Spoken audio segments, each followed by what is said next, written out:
ठीक है।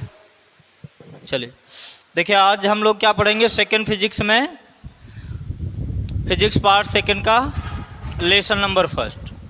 ठीक है, लेसन नंबर फर्स्ट जो है उसका नाम क्या है? लेसन नंबर फर्स्ट के का नेम की बात करेंगे तो क्या है? किरण प्रकाश की। क्या बोलेंगे? किरण प्रकाश की। सबसे पहले यहाँ पर अगर हम बात करते हैं तो आपको क्या देखना पड़ेगा? प्रकाशिकी किसे कहते हैं ये देखना पड़ेगा। ठीक है ना, प्रकाशिकी किसे कहते हैं? प्रकाशिकी। ठीक है, ऑप्टिक्स, ऑप्टिक्स किसे कहते हैं? ठीक है, ऑप्टिक्स क्या होता है? देखिए, अगर ऑप्टिक्स की बात करते हैं कि ऑप्टिक्स क्या होता है तो ऑप्टिक्स की परिभाषा क्या हो जाएगी? ऑप्टिक्स की परिभाषा अगर देखेंगे, हाँ चलिए, ऑप्टिक्स क्या होता है ध्यान सुनिए। जैसे ऑप्टिक्स में हम लोग क्या क्या पढ़ेंगे? दर्पण पढ़ेंगे, लेंस पढ़ेंगे, दर्पण से संबंधित सारी घटनाएं पढ़ेंगे। तो इसकी परिभाषा कैसे बताएंगे? भौतिक विज्ञान की वह शाखा जिसके अंतर्गत प्रकाश एवं प्रकाश से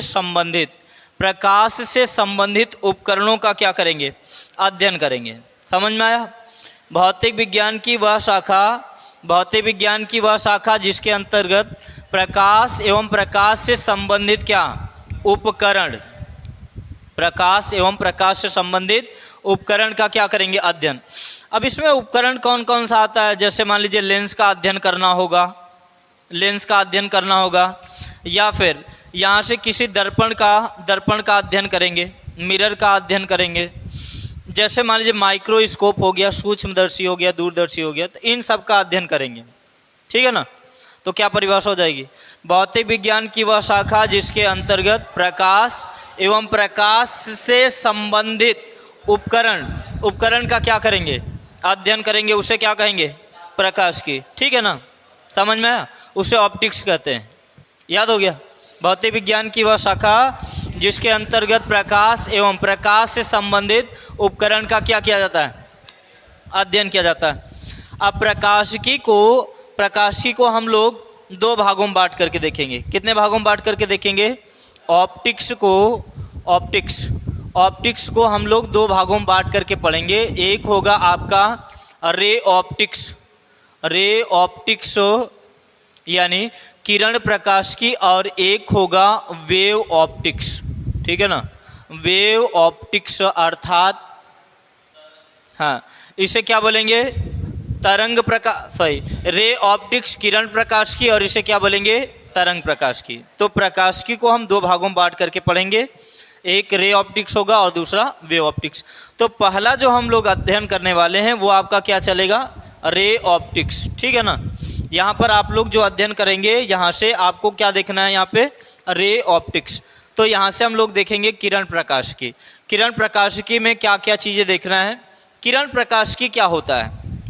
देखिए, प्रकाश से संबंधित बहुत सारी ऐसी घटनाएं हैं जो कि शुरू में तो सही मानी गई, लेकिन लास्ट में धीरे धीरे चलते चलते जब बहुत ज़्यादा आविष्कार हुआ तब कुछ कॉन्सेप्ट गलत भी ठहराए गए।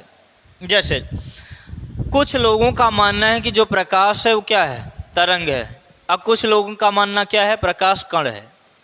ठीक है ना, प्रकाश तरंग की भांति भी व्यवहार करता है और कणों की भांति भी क्या करता है? व्यवहार करता है। तो कुछ परिभाषाएं जो हैं, कुछ परिभाषाएं तरंग के आधार पर बनाई गई और कुछ परिभाषाएं कण के आधार पर बनाई गई। देखिए, जो न्यूटन थे, न्यूटन अगर माना जाए तो न्यूटन को महान साइंटिस्ट माना जाता था और अब भी माना जाता है। न्यूटन ने अपना कणिका सिद्धांत दिया, और कणिका सिद्धांत में इन्होंने क्या कहा कि जो प्रकाश होता है वो एक प्रकार का पार्टिकल नेचर होता है। प्रकाश की प्रकृति कैसी होती है? कण प्रकृति होती है। और हाइगेंस जो थे वो उनका क्या मानना था कि प्रकाश की जो प्रकृति होती है वो क्या होती है? तरंग होती है। तो शुरू में लोगों ने न्यूटन को ही फॉलो किया। लोग न्यूटन को ही मानते थे कि न्यूटन द्वारा बनाया गया जो नियम है वो सही है, यानी हाइगेंस पर किसी ने ध्यान नहीं दिया, हाइगेंस पर ध्यान नहीं गया। लेकिन बाद में जब कणिका सिद्धांत में न्यूटन ने एक सिद्धांत दिया कि जब प्रकाश विरल माध्यम से सघन माध्यम में जाता है तब प्रकाश की चाल बढ़ जाती है, जबकि ऐसा रियल में होता नहीं है। इन्होंने कहा कि जब प्रकाश विरल माध्यम से कहाँ जाता है? सघन माध्यम है, तब प्रकाश की स्पीड बढ़ जाती है। लेकिन अगर प्रैक्टिकली देखा जाए तो प्रकाश की स्पीड घट जाती है। तो उस समय जब ये चीज़ें मालूम हुई तब लोगों ने क्या किया, हाइगेंस के रूल को फॉलो करना शुरू कर दिया। देखिए, साइंस जो होता है वो कॉन्सेप्ट यानी सिद्धांत पर चलता है। सिद्धांत कभी भी गलत ठहराया नहीं जा सकता। तो न्यूटन का कणिका सिद्धांत भी अब भी कणिका सिद्धांत है, लेकिन न्यूटन के कणिका सिद्धांत से चीज़ें कुछ प्रूव नहीं हुई, तो न्यूटन के सिद्धांत को साइड में कर दिया गया और हाइगेंस के सिद्धांत को हम लोग पढ़ेंगे। तो देखिए, यहाँ पर किरण प्रकाशिकी में हम लोग सबसे पहले क्या पढ़ेंगे, प्रकाश। ठीक है ना। प्रकाश क्या होता है, प्रकाश एक प्रकार की क्या होती है, एनर्जी होती है। प्रकाश क्या है, ऊर्जा है। ठीक है ना, जो हमारे आँखों को क्या करती है, संवेदित करती है, या जिसकी अनुभूति आँखों द्वारा होती है, जिसके कारण हम विभिन्न वस्तुओं को क्या कर पाते हैं, देख सकते हैं। ठीक है ना।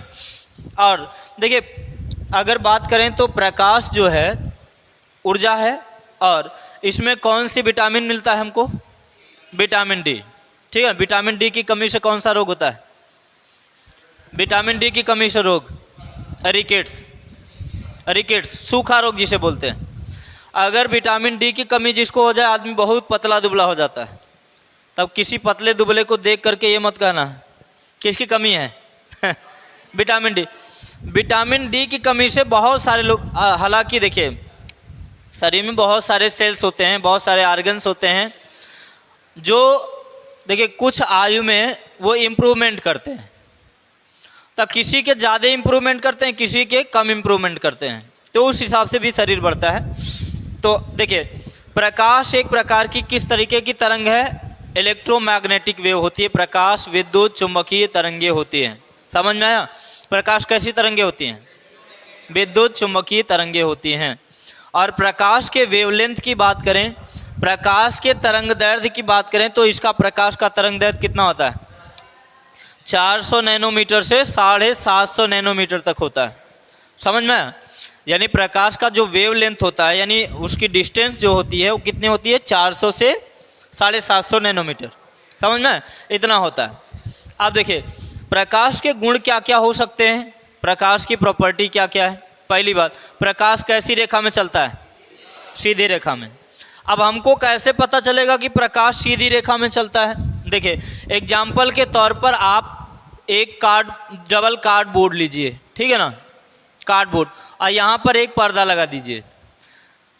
अब इस कार्डबोर्ड में एक समान साइज का एक छिद्र कीजिए, आमने सामने, दोनों में आमने सामने छिद्र कीजिए, और यहाँ पर आप क्या जला सकते हैं, एक मोमबत्ती, कोई मोमबत्ती जलाइए।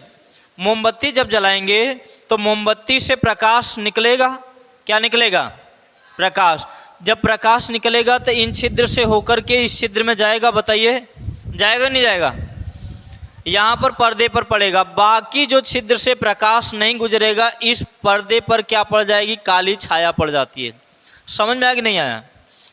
हमने देखा कि इस छिद्र से जितना प्रकाश निकल रहा है, उतना ही प्रकाश इस छिद्र से भी निकल रहा है, और उतना ही प्रकाश पर्दे पर भी पड़ रहा है। समझ में, तो इससे सिद्ध हो जाता है कि प्रकाश कैसी रेखा में चलता है, सीधी रेखा में। चलिए, अच्छा एक चीज़ और मानना है, जैसे देखिए, अगर हम कहते हैं कि प्रकाश तरंग है, प्रकाश क्या है, तरंग है, तो प्रकाश को चलने के लिए क्या चाहिए, फिर माध्यम चाहिए। क्या चाहिए, मीडियम चाहिए। माध्यम की आवश्यकता होगी। लेकिन अगर हम बात करते हैं कि सूर्य और पृथ्वी के बीच में, यहाँ से पृथ्वी से ऊंचाई पर क्या पाया जाता है, वायुमंडल पाया जाता है। तो वायुमंडल तो एक माध्यम है, वायुमंडल एक क्या है, मीडियम है, माध्यम है। लेकिन सूर्य और इसके बीच में कोई माध्यम है ही नहीं है। ऐसा पहले माना जाता था कि अगर इसके बीच में कोई माध्यम नहीं है तो फिर प्रकाश पृथ्वी तक आया कैसे।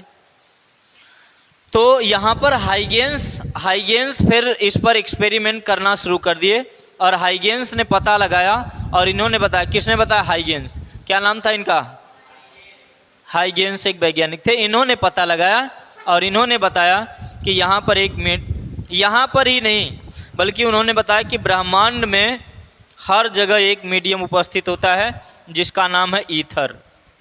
क्या नाम है? ईथर। ठीक है ना। ROR- इसका फार्मूला होता है।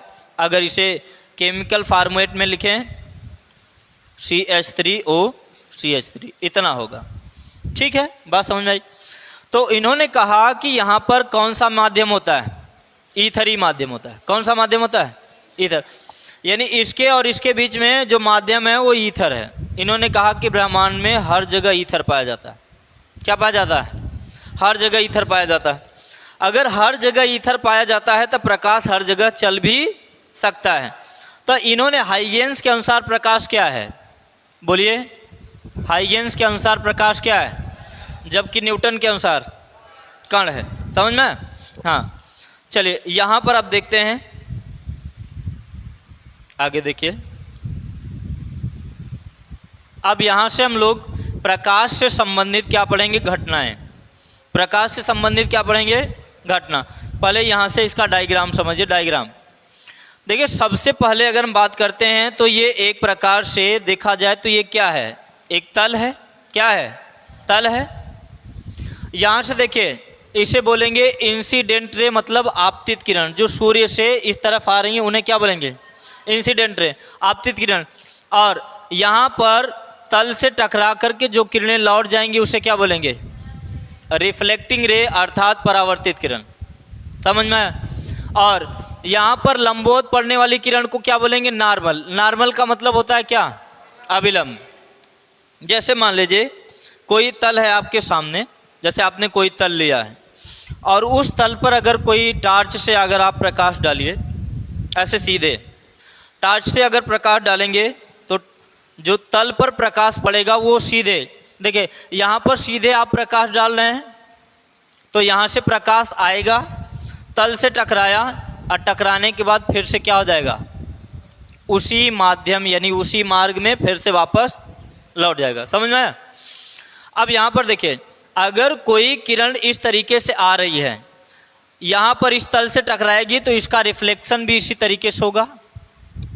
बताइए, अगर ये किरणें आपस में समानांतर आती हैं तो समानांतर जाएंगी भी। बोलिए, समझ में आया कि नहीं? अगर प्रकाश की किरणें एक दूसरे के समानांतर आती हैं तो एक दूसरे के समानांतर रिफ्लेक्ट भी होंगी। समझ में आया? चलिए, तो यहाँ पर हम इसकी परिभाषा कैसे देंगे? जब प्रकाश किसी चिकने समतल पर आपतित होता है, देखिए जब प्रकाश किरणें किसी चिकने तल पर क्या होती हैं? आपतित होती हैं, तो जैसे ये प्रकाश यहाँ पर गिरता है वैसे ही प्रकाश का यहाँ पर अधिकांश भाग क्या हो जाता है? रिफ्लेक्ट हो जाता है। अब यहाँ पे एक क्वेश्चन बनता है कि ये बताइए कि जैसे प्रकाश जो है जैसे मान लीजिए कि ब्रह्मांड में हर जगह प्रकाश पड़ता है, जैसे मान लीजिए हमारे शरीर पर प्रकाश पड़ता है, अन्य वस्तुओं पर प्रकाश पड़ता है, तो क्या प्रकाश का पूरा भाग परावर्तित हो जाता है? नहीं, कुछ भाग अवशोषित भी कर लेता है। जैसे पेड़ पौधे हैं तो प्रकाश को वो क्या करते हैं? रिफ्लेक्ट करते हैं। हम भी प्रकाश को परावर्तित करते हैं, लेकिन प्रकाश का कुछ हिस्सा, कुछ भाग हम क्या कर लेते हैं? अवशोषित भी करते हैं। समझ में आया? तो क्या यहाँ से पूरा का पूरा प्रकाश रिफ्लेक्ट हो जाएगा? अधिकांश भाग आप कह सकते हैं कि इसका अधिकांश भाग परावर्तित हो जाएगा, लेकिन कुछ हिस्सा यहाँ पर अवशोषित भी हो जाएगा। समझ में आया? ठीक है ना। चलिए, तो यहाँ पर देखिए हमने लिख रखा है, समझिए। जब प्रकाश किसी तल पर गिरता है तो प्रकाश का कुछ भाग तल द्वारा क्या कर लिया जाता है? अवशोषित कर लिया जाता है। अब कुछ भाग तल द्वारा दूसरे तल या माध्यम में चला जाता है। जैसे यहाँ पर हमने दिखाया, यहाँ से प्रकाश आया, रिफ्लेक्ट हो गया, तो जितना प्रकाश आया था उतना प्रकाश रिफ्लेक्ट नहीं होगा, अधिक से अधिक प्रकाश रिफ्लेक्ट होगा, लेकिन कुछ प्रकाश का हिस्सा ये क्या कर लेगा? ऑब्जर्व भी कर लेगा, अवशोषित भी कर लेगा। और क्या यहाँ पर अगर ये तल चिकना है और इस पर कोई पेंटिंग नहीं करी गई है, तो कुछ प्रकाश का हिस्सा यहाँ से अगले माध्यम में भी चला जा सकता है, ठीक है ना। तो यहाँ पर देखिए अधिकांश जो प्रकाश की किरणें होती हैं वो क्या होती हैं, परावर्तित हो जाती हैं। यहाँ पर हमने लिख रखा है कुछ भाग तल द्वारा दूसरे तल या माध्यम में चला जाता है और कुछ भाग पुनः उसी माध्यम में क्या हो जाता है, वापस लौट जाता है। गिरने वाले प्रकाश का कितना भाग लौटता है और कितना भाग दूसरे माध्यम में जाता है और कितना भाग अवशोषित हो जाता है, ये किस पर निर्भर होगा, तल पर। देखिए प्रकाश का कितना हिस्सा रिफ्लेक्ट हो जाएगा और प्रकाश का कितना हिस्सा अवशोषित कर लेगा और प्रकाश का कितना हिस्सा दूसरे मीडियम में चला जाएगा, ये किस पे डिपेंड करेगा, उसके तल पर। यानी उसका तल जो होगा वो डिपेंड करेगा कि प्रकाश की कितनी मात्रा अवशोषित हो गई। ठीक है, बात समझ में आएगी नहीं। देखो एक बार फिर समझ लीजिए हमने क्या क्या बताया। हमने क्या क्या बताया, सबसे पहले हमने क्या बताया, ऑप्टिक्स, ठीक है ना। प्रकाश की किसे कहते हैं, भौतिक विज्ञान की वह शाखा जिसके अंतर्गत प्रकाश एवं प्रकाश से संबंधित उपकरण का क्या करेंगे, अध्ययन करेंगे। अच्छा ये बताइए, जैसे मान लीजिए कि कोई सोर्स, मोमबत्ती प्रकाश स्रोत है कि नहीं है, सूर्य प्रकाश स्रोत है, ठीक है। हाँ, अब देखिए यहाँ पर हम लोग ऑप्टिक्स को कितने भागों में बांटेंगे, दो भागों में, रे ऑप्टिक्स और वेव ऑप्टिक्स, दो भागों में बांटेंगे। सबसे पहले किसको पढ़ेंगे, रे ऑप्टिक्स। तो रे ऑप्टिक्स में यहाँ पर आपको सबसे पहले क्या पढ़ना पड़ेगा, प्रकाश एक प्रकार की क्या होती है, जिसकी अनुभूति किसके द्वारा होती है, जिसके कारण हम विभिन्न वस्तुओं को क्या कर पाते हैं, देख पाते हैं। चलो प्रकाश कैसी तरंगे हैं, हाँ विद्युत चुंबकीय तरंगे। प्रकाश का तरंग दैर्घ्य कितना होता है, 400 से 750 नैनोमीटर तक होता है। चलिए अगला पॉइंट, हमने कहा प्रकाश कैसी रेखा में चलता है।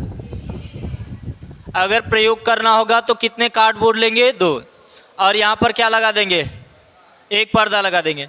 कार्डबोर्ड के बीचों बीच में क्या करेंगे, छिद्र करेंगे और इसके इधर क्या जलाएंगे, एक मोमबत्ती या कोई लाइट सोर्स जला दीजिए। यहाँ से क्या निकलेगा, प्रकाश। इस छिद्र से होकर के प्रकाश गुजरेगा, तो जितना छिद्र से प्रकाश गुजरेगा उतना ही यहाँ पे प्रकाश, ये वाला हिस्सा, उतना ही प्रकाश यहाँ पर पड़ेगा और बाकी इसकी क्या बन जाएगी, शैडो बन जाएगी, अर्थात क्या बन जाएगी, छाया बन जाएगी। समझ में आया, आप एक्सपेरिमेंट करके देख सकते हैं। चलिए और देखिए, अब ये तो आपको पता है कि प्रकाश सूर्य से आने में कितना समय लेता है, प्रकाश की चाल निर्वात में कितनी होती है, 3 × 10⁸ मीटर पर सेकंड होता है। सेंटीमीटर में पूछ ले तो 10⁻10 सेंटीमीटर हो जाएगा, वहीं पे 3 × 10⁻10 सेंटीमीटर पर सेकंड हो जाएगा। चलो यहाँ पर पढ़ेंगे प्रकाश का परावर्तन, reflection of light. Reflection of light, इसमें क्या कहेंगे, जब प्रकाश किसी चिकने तल पर क्या होता है, आपतित होता है, तो उसका कुछ भाग तल द्वारा क्या कर लिया जाता है, अवशोषित, और अधिकांश भाग क्या हो जाता है, परावर्तित हो जाता है। इस घटना को क्या कहते हैं, प्रकाश का परावर्तन। और देखिए सूर्य से यानी लाइट सोर्स, प्रकाश स्रोत से आने वाली किरणों को हम क्या कहते हैं, आपतित किरण। और यहाँ तल से टकरा करके वापस लौट जाने वाली किरणों को क्या कहते हैं, परावर्तित किरण, ठीक है ना।